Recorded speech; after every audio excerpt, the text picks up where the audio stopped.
In the beginning, organisms didn't have eyes. So instead of seeing things, they just bumped into each other. Organisms just went around doing their daily thing, bumping into each other. Scientists theorized that a light, small spot evolved on the organism, helping it evade predators. For the purposes of this demonstration, we are assuming that the predator does not have eyes, because back then, none of the predators had eyes. Because the predator didn't have eyes, this gave the prey an advantage over the predator, causing natural selection to form. Organisms without the eye had the disadvantage because they couldn't see when the prey was coming. Thus, natural selection played out its part, and organisms with the eye became greater in the population than organisms without the eye. Scientists later theorized that a depression was created in the eye.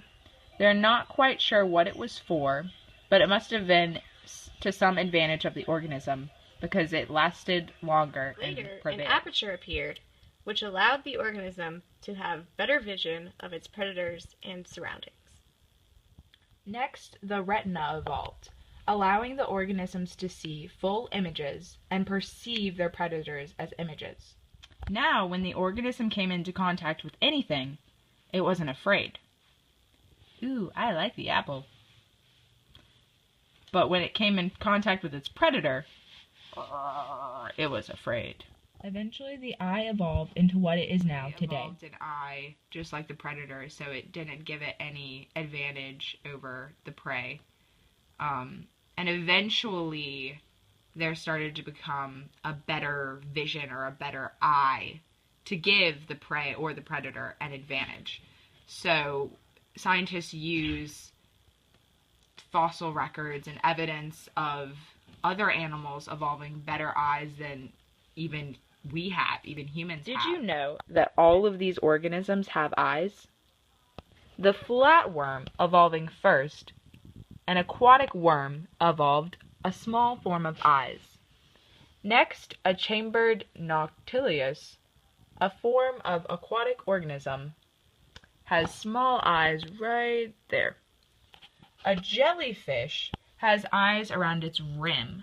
It's very hard to see unless you look at a close-up picture, but they're there, I promise. And next, an octopus, which its eyes are obviously more present, so evolution at its finest. There are lots of there's lots of skepticism about this topic because the fossil record doesn't provide as much evidence as scientists would want to have. There's complications with the eye in the fossil record because it's made of soft tissue and apparently doesn't preserve as well, so the evidence that we have is very limited. I got you. Critics of the eye evolution theory also pointed out that the complexity of the eye makes it hard to believe that it could have existed or provided any benefit to early organisms. I mean, the eye is such a complex structure, how would it have benefited anything if you only had like 5% of it? Like, what would it really do for you? But it did benefit them. Today, the eye has become a mechanism for organisms to attract mates.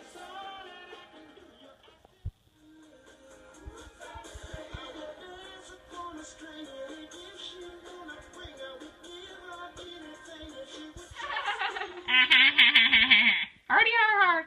Hope you enjoyed Evolution. Hey, you like my wink? You're gonna videotape me, aren't you? No. Okay. I mean, I guess we could start. We could clip out stuff where I get really awkward. The eye evolved. Organisms without the eye had a disadvantage because they couldn't see when the prey was coming. Dun dun dun dun. Scientists later theorized that a deepening...